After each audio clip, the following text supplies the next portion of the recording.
Nuevas revelaciones en Voz Populi sobre Plus Ultra, revelaciones en la causa que investiga la juez por la presunta prevaricación del Consejo Gestor de la SEPI sobre el rescate de la aerolínea por parte del Gobierno. En este caso, por un préstamo que obtuvo Plus Ultra y que canalizó a través de un paraíso fiscal ligado además al chavismo. También hablamos de ETA, se cumplen 10 años de la declaración de cese de actividad y nosotros nos interesamos en este caso por las reivindicaciones que hacen las víctimas y también contamos el testimonio en primera persona de nuestro compañero de Gonzalo Araluce. Y vemos también los datos de turismo en la isla de La Palma y también en Santa Cruz de Tenerife y vemos que en estas últimas semanas de intensa actividad del volcán también vemos cómo ha aumentado el gasto que hacen los turistas. Esto es Barra Libre, comenzamos.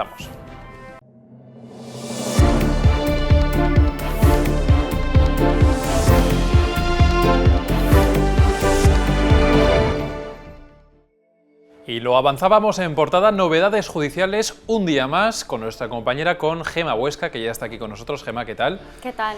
A ver, Gema, novedades hoy, en este caso, sobre el peritaje, porque tenemos en esta causa abierta por parte de la juez que investiga esa posible prevaricación por la concesión de un rescate a Plus Ultra. Nos encontramos con que antes de ese rescate concedido por parte de la SEPI ya hubo un préstamo canalizado a través de un banco en un paraíso fiscal allá por 2017.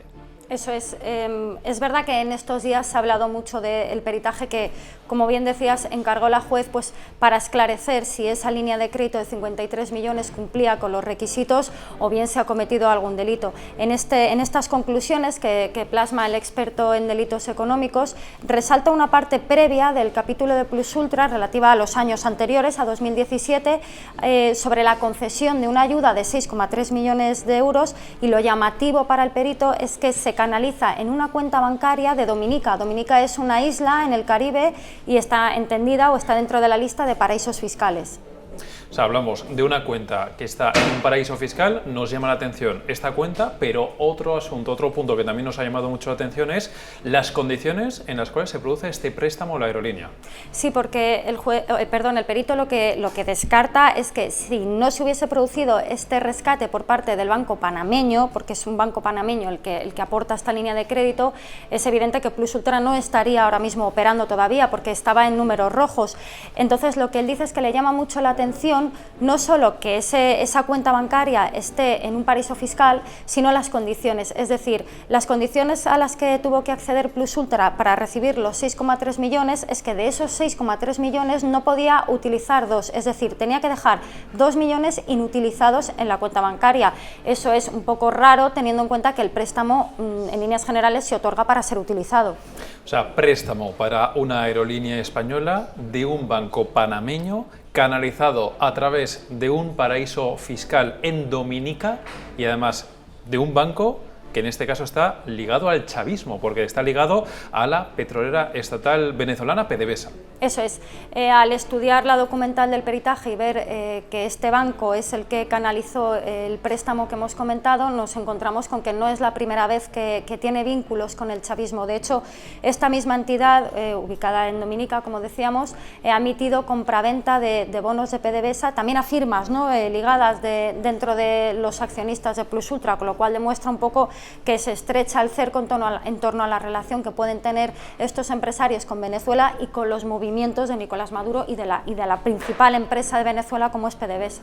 Pues la verdad, Gemma, es que todos los ingredientes en torno a esta información de Plus Ultra son cuanto menos turbios y no son las únicas novedades que aportamos hoy en Voz Populi, porque además, por otra parte, tú estás contando con nuestra compañera, con Beatriz Ciguero, que la juez también abre una pieza separada, en este caso, para solicitar información fiscal. Eso es, sí, Beatriz y yo hemos estado trabajando en estos últimos informes y en relación a la información de Hacienda, bueno, ya lo contábamos ayer cuando desvelamos la incorporación de las actas de la SEPI. La jueza ha requerido muchísima documental en aras a esclarecer si hubo o no hubo delito, en aras a contar con todos estos documentos para saber si la compañía de verdad era estratégica o no, y entre esa documental requirió abundante material a Hacienda, sobre todo para canalizar las posibles deudas que pudiera tener la compañía. tras recibir esta documental a la que ha tenido acceso Voz Populi, ha decidido abrir una pieza separada para investigar toda la parte fiscal de Plus Ultra.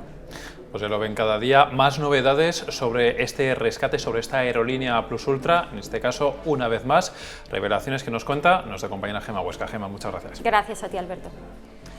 Y en este 20 de octubre tenemos que hablar, como no podría ser de otra manera, de la banda terrorista ETA, porque se cumplen 10 años de su anuncio de cese de actividad. Hablamos de este asunto con nuestro compañero, con Gonzalo Araluce. Gonzalo, ¿qué tal? ¿Cómo estás? ¿Qué tal? Buenas tardes. A ver, Gonzalo, hay una persona que ha acaparado los focos estos días, que es Arnaldo Otegi, que se ha referido al dolor de las víctimas. Ha acaparado mucho él el protagonismo. Hemos visto también pues, muchas referencias históricas a los años de actividad de la banda terrorista ETA, pero de lo que hemos hablado menos estos días, o se ha visto menos en los medios, es de las víctimas. Y yo quiero hablar de ellas contigo, y en este caso de sus reivindicaciones, porque tú estás escribiendo sobre qué es lo que reivindican todavía 10 años después las víctimas de ETA.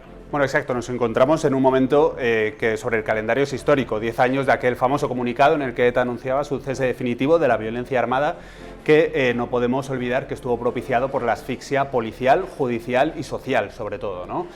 Años antes, ya contamos en Voz Populi, hubo un golpe policial en el que le intervinieron todas las armas y explosivos que tenían, entonces se quedaron sin esa capacidad de matar como la tenían anteriormente. Han pasado 10 años y ¿en qué situación nos encontramos? Pues asociaciones y colectivos de víctimas del terrorismo coinciden en un denominador común.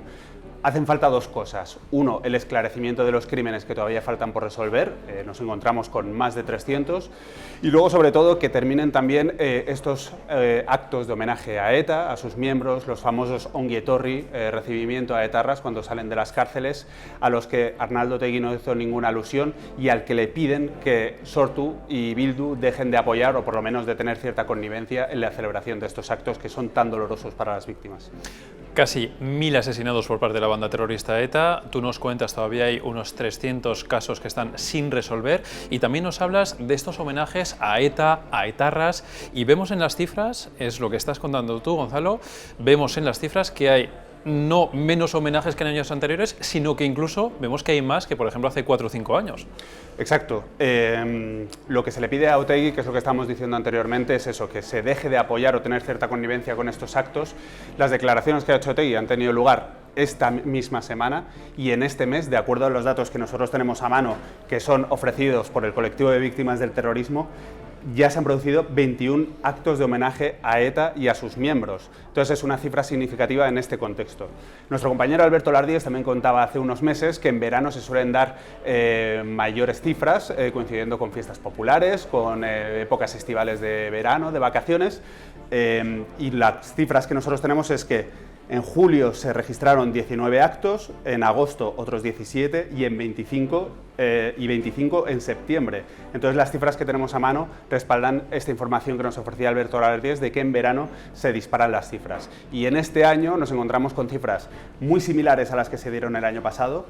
Llevamos 146 actos, en el año 2020 fueron 193, y que son superiores a las de 2019, por ejemplo, que en época de pandemia, de cierre de todo el mundo en sus casas, pues no desaparecieron los actos, pero sí que se redujeron a 110, prácticamente la mitad. O sea, estamos hablando de que en lo que llevamos de 2021, prácticamente 1 de cada 2 días ha habido un homenaje a ETA o algún terrorista, en este caso de la banda terrorista ETA. Gonzalo, a ver, yo he escuchado la información de Gonzalo Araluce, el periodista, pero es que tú también hoy escribes una columna del Gonzalo Araluce, en este caso, en fin, recordando vivencias tuyas que muchísima gente no lo sabrá, tú eres además nieto de una víctima de ETA. Cuéntanos un poquito más, ¿cuáles son esas vivencias que tú relatas en este día tan señalado?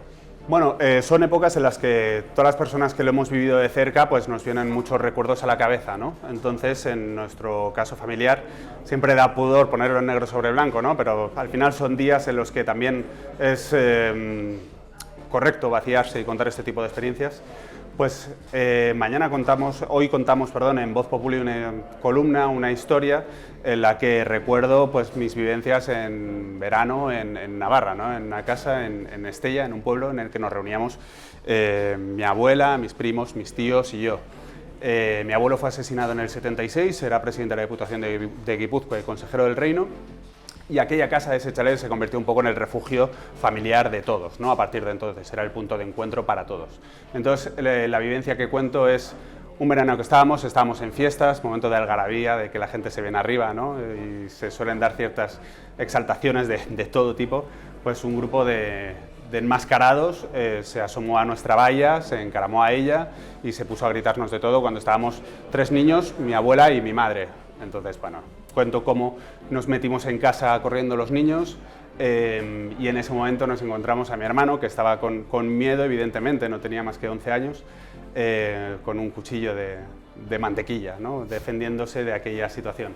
Entonces, bueno, lo que quiero llegar a la conclusión en esta columna es como con el paso de los años, han pasado casi 30 años de aquel episodio, en nuestra familia, pues al final nos acordamos casi riéndonos, ¿no? La memoria es volátil y es caprichosa, entonces nos acordamos de la risa que nos produjo el encontrarnos a mi hermano con ese cuchillo de mantequilla, en contraste con otras situaciones que vemos que parece que no evoluciona el tiempo, refiriéndonos en concreto pues, a los 146 homenajes a ETA y a su entorno, lo que llevamos de año, en la otra información que llevamos en Voz Populi.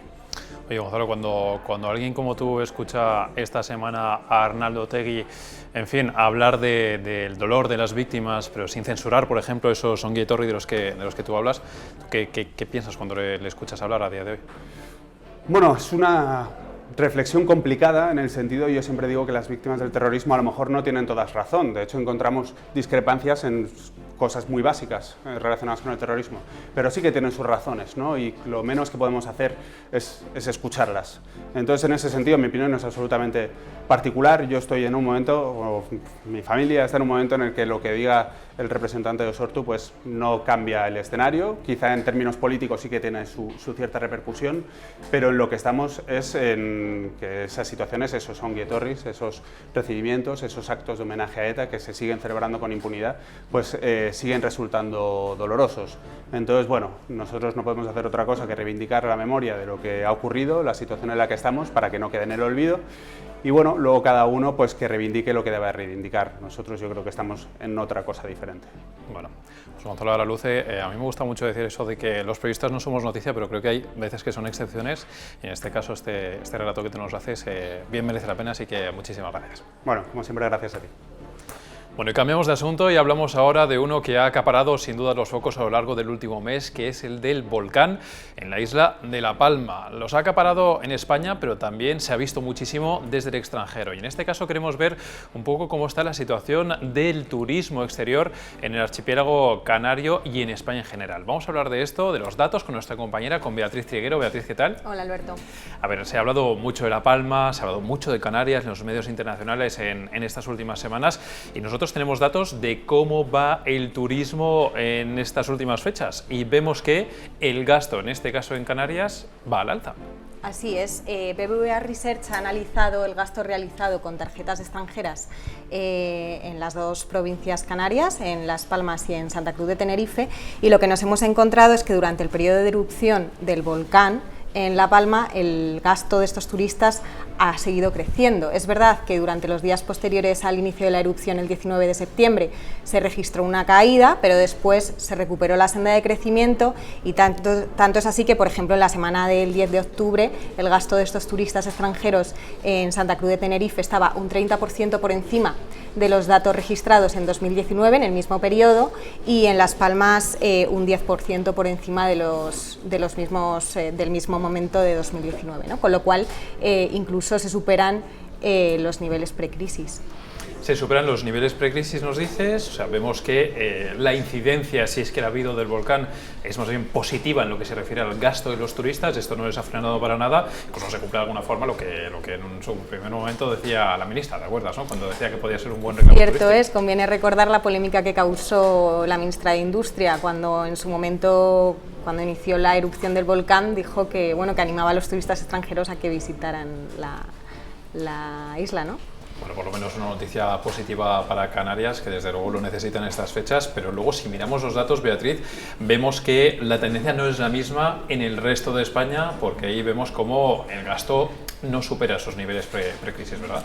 Así es, viendo un poco el conjunto del panorama español, pasó lo mismo. Después de la erupción, del inicio de la erupción, cayó ligeramente el gasto de las tarjetas extranjeras y ahora se está recuperando, pero no se superan los niveles precrisis como en el caso de Canarias. Esto tiene lógica si tenemos en cuenta el fin de la temporada de verano y que en Canarias estamos en plena temporada alta, empieza ahora por la subida de las temperaturas, con lo cual, bueno, pues podría tener sentido. Bueno, a ver qué tal va esa temporada alta en Canarias y a ver si poco a poco se puede apagar ya ese volcán, que llevamos ya más de un mes de erupción y hay mucha gente que lo sigue pasando muy mal allí en La Palma. Beatriz Ceguero, muchas gracias por tu información. Gracias, Alberto, a ti. Y hasta aquí dejamos pues estas informaciones que os hemos contado hoy en Barra Libre en esta edición y como siempre, muchas gracias y volveremos con más información.